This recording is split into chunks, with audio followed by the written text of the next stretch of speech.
굿모닝. 오늘도 주님 안에서 참 행복하고 기쁜 아침 시작을 하게 됩니다. 주님의 은혜가 여러분 심령에 충만하기를 소망합니다. 오늘 하나님 말씀은요. 마태복음 19장 1절로 12절 말씀이 되겠습니다.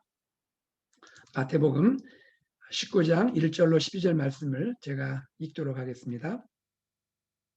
예수께서 이 말씀을 마치시고 갈릴리를 떠나 요단강 건너 유대 지경에 이르시니 큰 무리가 따르거늘 예수께서 거기서 그들의 병을 고치시더라.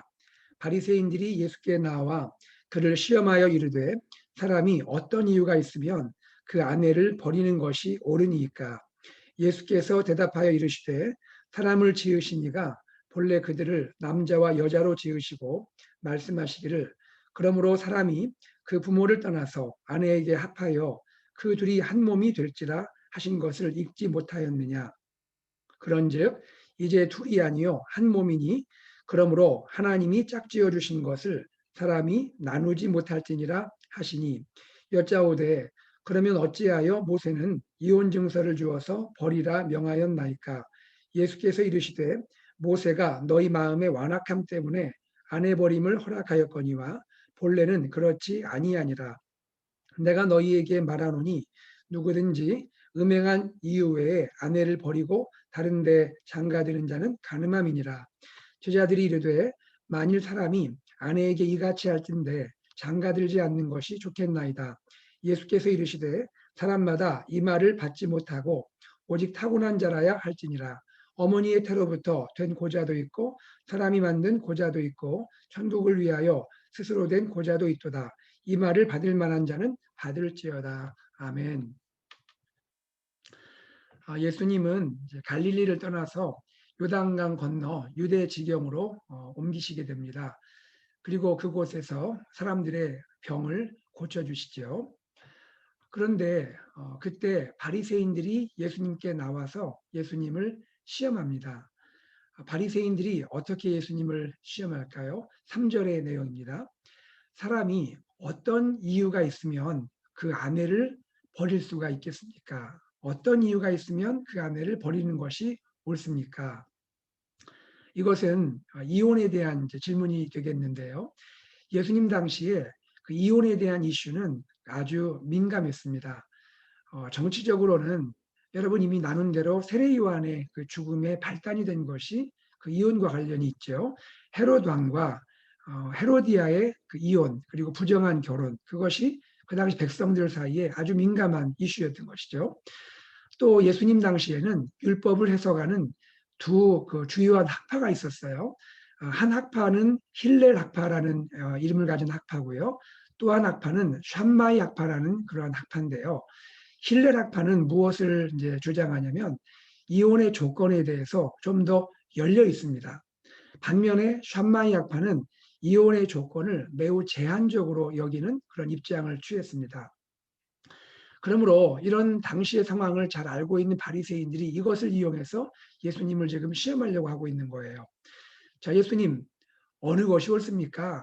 예수님의 입장을 아주 곤란하게 만드는 그러한 질문이 될 수 있는 거죠. 만약 예수님께서 이혼의 그 조건, 이유를 좀 더 넓게 열어서 대답하시면 어떤 사람들은 예수님 도덕적으로 엄격하지 않은 자유주의자네 이렇게 또 말할 거고요. 반대로 예수님이 이혼의 조건과 이유를 매우 좁게 제한적으로 말씀을 하시게 되면 또 어떤 사람들은 말하기를 예수는 위선자구나. 지금까지 죄인들을 향해서 보인 친절과 그의 모든 자비는 다 거짓이구나. 이렇게 비방할 수가 있는 것이죠. 딜레마의 상황입니다. 자, 여러분 예수님은 어떻게 대답을 하실까요? 4절에서 6절 말씀을 함께 다시 보겠습니다. 사람을 지으시니가 본래 그들을 남자와 여자로 지으시고 말씀하시기를 그러므로 사람이 그 부모를 떠나서 아내에게 합하여 그 둘이 한 몸이 될지니라 하신 것을 읽지 못하였느냐. 그런즉 이제 둘이 아니요 한 몸이니 그러므로 하나님이 짝지어 주신 것을 사람이 나누지 못할지니라. 예수님은요 사람들의 이 입장 저 입장 어느 한 입장을 옹호하는 대신에 결혼이 무엇인가 결혼의 그 본질 결혼의 본래 모습을 말씀해 주고 계십니다. 예수님 말씀 가운데 세 가지를 우리가 볼 수 있겠는데요. 첫째는 이 결혼의 기원이 창조주 하나님께 있다는 것이죠. 결혼은 인간의 역사 가운데 우연히 시작된 그런 제도가 아니라고 말씀하십니다. 창조주 하나님께서 사람을 지으실 때 남자와 여자로 지으시고 둘을 한 몸으로 짝지어 주셨다. 이렇게 말씀하고 있습니다. 이것이 암시하는 것이 무엇입니까? 결혼은 소중한 것이다 라는 것이죠. 두 번째로요. 결혼은 무엇이라고 말씀하시나요? 성숙한 한 남자와 성숙한 한 여자의 하나됨이다. 인격적으로 성숙한 남자와 여자가 이제는 부모로부터 독립해서 새로운 하나됨, 즉 새로운 한 가정을 이루는 것이 결혼이다. 이렇게 말씀하십니다. 주님이 말씀하시는 것이 결국 무엇입니까? 결혼은 소중하다 하는 것입니다. 세 번째로 주님은 무엇을 말씀하시죠? 결혼하는 두 사람을 짝지어 주신 분이 하나님이시다. 여러분, 결혼이 어떻게 이루어집니까? 남자와 여자가 만나죠. 또 사랑합니다. 그리고 결혼까지 노력과 수고가 있죠. 이러한 과정들, 이러한 일들이 있습니다. 그래서 결국 결혼까지 가게 되잖아요.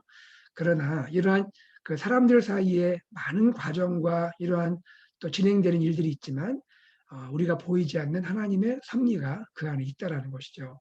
하나님께서 사랑하는 두 사람을 짝지어 주셨다. 이렇게 하나님은 말씀하시는 겁니다. 예수님의 말씀의 요지는 무엇입니까? 결혼은 소중한 것이다 라는 것이죠. 자, 이 세 가지 결혼의 본질을 상기시켜 주면서 주님은 무엇을 말씀하고 계십니까? 결혼은 소중하니 사람이 나누지 못할 것이다. 이렇게 주님은 말씀하십니다. 주님은 무엇을 뜻하시는 거예요? 결혼은 소중하게 지켜져야 한다. 결혼은 소중하게 유지되어야 한다. 이렇게 말씀하고 계시는 것이죠. 자, 이렇게 주님께서 결혼의 본질을 정확히 말씀해 주셨잖아요. 이제 바리새인들의 그 함정에서 주님이 아주 지혜롭게 말씀을 가지고 피해 나가고 계십니다. 이쯤 되면 바리새인들이 멈춰야 하잖아요. 바리새인들 참 집요합니다. 이 주님의 말씀을 듣고 대답을 듣고 다시 한번 예수님께 또 질문을 합니다. 시험하기 위한 질문이죠. 7절을 보세요. 그러면 왜 모세는 이혼 증서를 주어서 버리라 명했나요? 왜 모세는 이혼 증서를 주면서 아내를 버리라고 말했습니까? 바리새인들은 지금 그들이 최고의 권위로 여기고 있는 모세의 권위를 이용해서 예수님을 곤란하게 만들려고 또 하죠. 아니, 모세도 이혼을 허락하지 않았습니까? 모세의 율법은 남자가 이혼 증서를 주어서 아내를 버리라고 하지 않았습니까? 자, 여러분, 예수님이 뭐라고 또 답하시겠습니까? 8절부터 한번 생각해 보죠. 8절에 모세가 너희 마음의 완악함 때문에 아내 버림을 허락하였거니와 본래는 그렇지 아니하니라. 9절입니다. 내가 너희에게 말하노니 누구든지 음행한 이유 외에 아내를 버리고 다른 데 장가드는 자는 간음함이니라. 예수님은요, 모세가 말한 이혼 증서의 본래 취지를 설명해 주고 계시는 것이죠. 왜 모세 당시에 이혼 증서가 도입이 되었을까? 그 이유는 다른 것이 아닙니다. 당시 사람들의 완악함 때문입니다. 사람들의 완악함이 너무나 컸기 때문에 주님은 모세를 통하여 이 완악함을 제도적으로 막고자 한 것이죠. 여러분, 자, 우리 이 해석학적인 간격을 좀 생각해 봐야 합니다. 무슨 이야기냐면 모세 당시가 언제입니까? 지금부터 수천 년 전의 그런 상황이잖아요. 뭐 천년도 아니고 2000년도 아니고 그것을 훨씬 넘어가는 수천 년 전 고대 이스라엘 사회입니다. 우리가 이스라엘 이야기하면서 그 노예제를 얘기한 것처럼 지금 이러한 상황이 지금과는 굉장히 문화적인 상황적인 간격이 있는 그런 상황인 것을 우리가 기억을 해야 하는데요. 그 당시에는 남성 위주의 사회였고 아주 철저한 가부장적인 그러한 사회였죠. 그런 가운데는 여성들이 오늘날과 같은 이러한 인격적인 어떤 인권에 이러한 존중을 받지 못하는 그런 사회였습니다. 그런 상황에서 특별히 남성들이 여성을, 아내를 버리는 것이 쉽게 일어나게 됐던 거예요.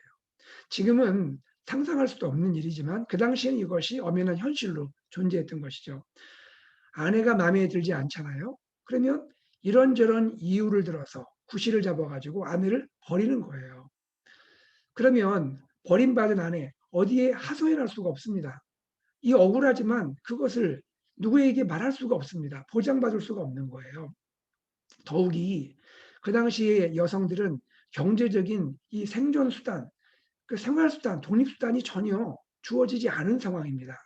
그러므로 남편에게 버림받으면 살아갈 방법이 없는 거예요. 억울한 것은 물론이거니와 살아갈 방도가 없는 거예요. 그러다 보니 어쩔 수 없이 다른 남자에게 재혼해서 살 수밖에 없는 그런 상황이 되는 것이죠.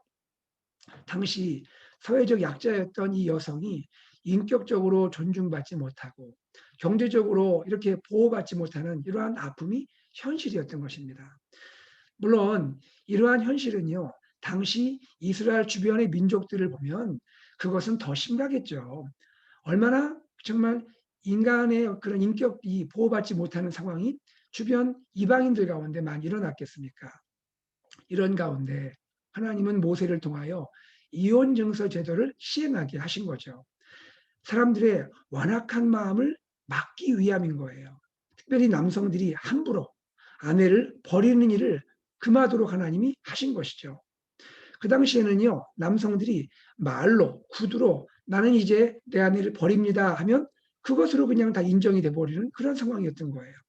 이런 상황에 대해서, 이 이혼의 상황에 대해서 사람들의 그 마음을 제도적으로 막으면서 다시 말해서 이혼을 공식화하도록 하신 거죠. 이혼이 공식화되도록 하신 거예요.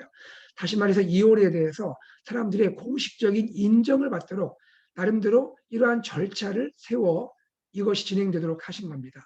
공식적인 절차, 공식적인 문서를 통해서 아내와 즉 여성을 보호하기 위한 목적으로 이혼 증서가 도입되었던 것이죠. 이것은 무엇을 말하나요? 그것은 결국 사회적인 약자를 보호하시는 하나님의 마음이 반영된 것입니다. 하나님께서 이 결혼을 소중히 여기는 마음을 이 제도를 통해서 지키고자 하시는 그러한 것이 이혼증서의 제도였던 것이죠. 그런데 여러분 어떻습니까? 인간의 제도, 어떤 제도든지 그 자체로 완벽할 수는 없잖아요. 이 아름다운 제도, 이혼증서 제도였는데 세월이 흐르면서 이혼증서 제도조차도 악용이 되기 시작하는 거예요. 어떻게 사람들이 이것을 악용합니까? 이혼증서 이 제도를 공식적으로 발행만 하면 되는 거예요. 그러면 그것으로 인해서 이혼이 또 정당화되는 거예요. 이러한 일들이 진행이 되었고 이것이 예수님 때까지 또 오게 된 상황입니다. 여러분, 우리가 이 상황 가운데 다시 한번 우리가 기억을 해야 합니다. 하나님께서는 어떤 하나님이십니까? 약자를 보호하시고 약자를 존중하시는 하나님이시라는 것. 두 번째는 하나님이 창조 가운데 세우신 이 결혼, 이 행복한 결혼을 소중히 여기시는 그 하나님께서 우리를 이렇게 인도하신다는 것. 여러분이 또 우리가 기억해야 할 줄로 믿습니다. 자, 한편 주님은 이렇게 말씀하십니다. 누구든지 음행의 이유 외에 아내를 버리고 다른 데 장가드는 자는 간음한 것이라. 결국에는 주님께서 우리에게 말씀하시는 것, 부부관계 이 하나됨을 소중히 여겨야 한다는 거죠. 음행이라는 것이 무엇입니까? 여러 형태의 음행이 있겠지만 그것은 부부관계의 그 본질, 가장 핵심적인 하나됨을 깨뜨리는 행위가 될 수 있는 것이죠. 이 음행의 외에는 결혼이 지속되어야 한다고 주님이 말씀하십니다. 이 말씀의 의미가 음행이 있으면 무조건 결혼 관계가 파괴되고 무조건 아내를 버려라 이렇게 말씀하시는 것이 아니고요. 파괴될 수 있다. 파괴될 수 있는 상황이다라고 주님이 말씀하시는 겁니다. 여전히 주님은 무엇을 말씀하시냐면 결혼, 즉 부부관계는 소중하다. 하나 된 것을 소중하게 지켜야 한다. 이렇게 말씀하고 계시는 것이죠. 주님의 말씀의 핵심 두 가지를 우리가 한번 생각해 본다면 첫째는 결혼은 소중하다. 결혼은 소중하게 지켜져야 한다라는 것이고요. 두 번째는 부부는 특별히 하나님의 백성들은 완악한 마음을 제해야 한다. 완악한 마음을 버려야 한다. 서로 사랑해야 되고 긍휼히 여겨야 한다. 부부간에 서로 사랑하는 마음, 긍휼히 여기는 마음 가져야 한다. 또 백성 안에도 이러한 사랑의 마음과 긍휼히 여기는 마음이 있어야 한다라고 주님이 말씀하고 계시는 것입니다. 자, 이렇게 논쟁이 끝났죠. 제자들이 주님께 와서 생각지 않은 또 질문을 합니다. 이런 이야기예요. 아니, 뭐 이렇게 결혼이 그 뭐 어렵고 이런 복잡한 상황이라면 결혼하지 않는 게 좋겠네요. 제자들도 그 당시 상황이 익숙해 있는 것이죠. 자, 여기에 대해서 주님 무엇라 말씀하십니까? 세상에는 독신으로 지내는 사람들도 있지 않니? 그리고 그 이유는, 독신의 이유는 여러 가지 이유가 있다. 부모로부터 받은 이유가 있다. 신체적인 이유도 있고 또 여러 가지 인위적인 이유도 있다. 그러한 것들을 주님이 다 인정을 하고 계십니다. 그러면서 주님 마지막에 하신 또 독신의 그 이유를 말씀하시는데, 천국 사역을 위해서, 하나님 나라 사역을 위해서 스스로 독신을 향한 그 헌신으로 섬기는 분들도 있다. 이렇게 말씀하고 있습니다. 여러분, 오늘날에도 이렇게 결혼하지 않고 독신으로 지내는 분들이 있죠. 우리가 그런 분들을 존중히 여기고 또 그것을 인정할 수 있어야 한다는 것이죠. 특별히 하나님 나라를 위해서, 천국 사역을 위해서 스스로 헌신하시고 독신으로 지내는 분들이 계세요. 특별히 우리 주변의 사역자들 가운데 평생을 독신으로 지내면서 주를 위해서 섬기시는 분들이 있습니다. 우리는요, 그런 분들을 귀히 여기고 존중히 여겨야 하는 마음이 있어야 할 것입니다. 물론 주님의 말씀의 뜻이 독신의 삶이 결혼의 삶보다 더 거룩하다, 이렇게 말씀하시는 건 아니에요. 그런 것은 아니죠.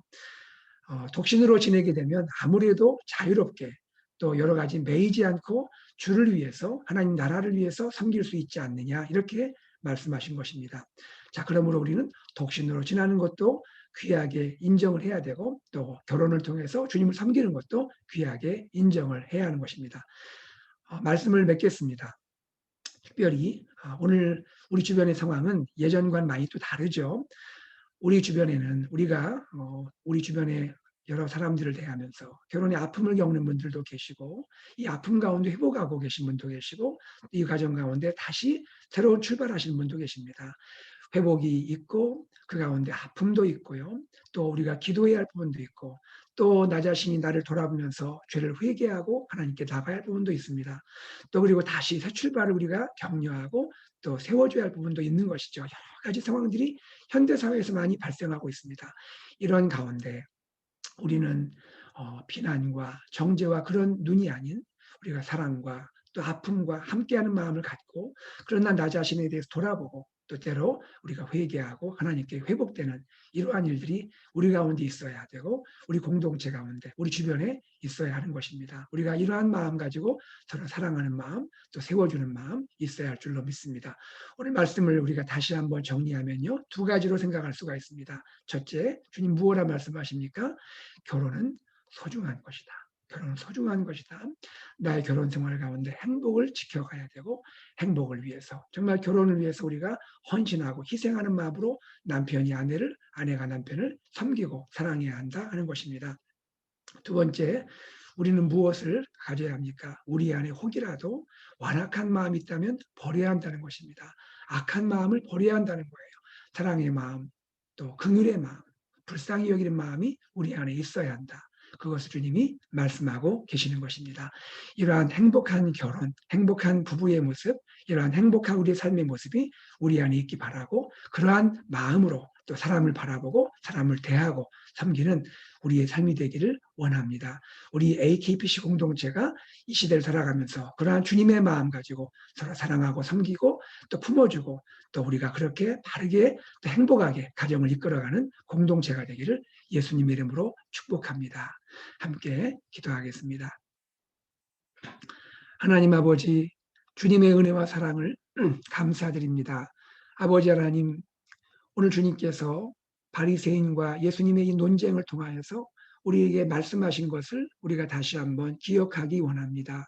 아버지 하나님, 이 세상 가운데 주님이 허락하신 이 결혼과 이 부부의 관계가 하나님이 얼마나 소중히 여기시고 얼마나 귀히 여기시는 것을 우리가 기억하게 하시고, 하나님, 우리가 이 결혼을 소중히 지켜가고 소중히 유지할 수 있는 우리가 되도록 축복하여 주시옵소서.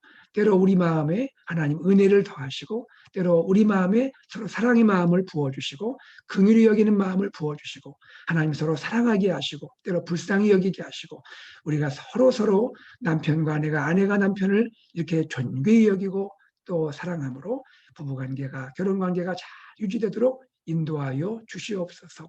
하나님, 우리 안에 이러한 결혼을 소중히 여기는 마음을 주시고 또한 우리 안에 어떤 형태로든지 하나님 완악한 마음, 악한 마음을 제할 수 있도록 도와주시고 하나님 사랑의 마음, 정말 이 섬기는 마음이 충만하게 하여 주시옵소서. 하나님 또 음행의 연고에 결혼의 하나됨을 깨뜨리는 이후에는 결혼을 지켜야 한다 했습니다. 하나님 우리가 잘 지켜나가게 하시고 또 이러한 일로 인해서 또 마음이 상하고 하나님 또 현실적으로 결혼 관계가 유지되지 못하고 여러 가지 아픔 가운데 있는 분들도 계십니다.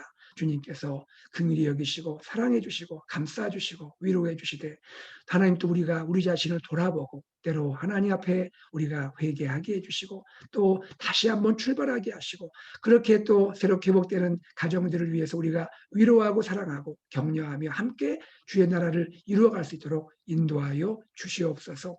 감사합니다. 하나님 아버지 우리 AKPC 공동체 안에 이러한 주님의 마음 소중한 이 결혼과 가정들이 잘 이어지게 하시고 하나님이여 정말 우리가 서로 축복할 수 있는 아름다운 가정들도록 인도하여 주시옵소서. 감사드리며 예수님의 이름으로 기도드리옵나이다. 아멘. 이 시간 우리가 함께 기도 제목을 가지고 기도하겠습니다. 오늘 주님이 말씀하신 내용대로 하나님 우리 가정이 소중한 가정 되도록 인도하여 주옵소서. 우리 자신이 가정을 소중하게 지켜갈 수 있도록 축복하여 주옵소서. 하나님 그리고 우리 주위에 또 이 결혼의 여러 가지 또 상황 가운데 아픔 갖는 분들을 우리가 위하여 기도하며 또 함께 사랑하게 하시고 우리가 또 우리 항상 자신을 돌아보고 하나님 원하시는 가정으로 다시 세워지도록 인도하여 주옵소서 기도하시고요.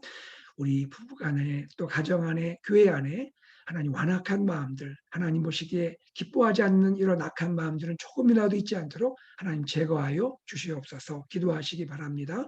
하나님께서 우리 교회의 각 가정을 축복하시고 하나님께서 우리 또 다음 세대를 축복하시고 하나님께서 우리 어르신들을 축복해 주시고 하나님께서 우리 온 성도들을 하나님 축복하셔서 이 어려운 때 믿음으로 잘 우리가 승리하게 하시고 이기게 하시고 또 하나님께서 미국과 한국과 또 북한과 온 세계 열방을 기억하시고 축복하시고 어스틴시의 주민들과 모든 하나님 이곳에 사는 사람들을 하나님 기억하시고 은혜 베풀어 주시옵소서 기도하시기 바랍니다. 또한 하나님께서 우리 선교사님들을 축복해 주시고 또 슬픔 당하신 우리 가정 또 부모 어머니를 먼저 주님께 보내드리고 슬픔 가운데 있는 가정을 위로해 주시기를 위해 기도해 주시고요. 고난 가운데 있는 가정들을 하나님께서 만지시고 위로하시고 함께 해 주도록 기도해 주시기를 바랍니다.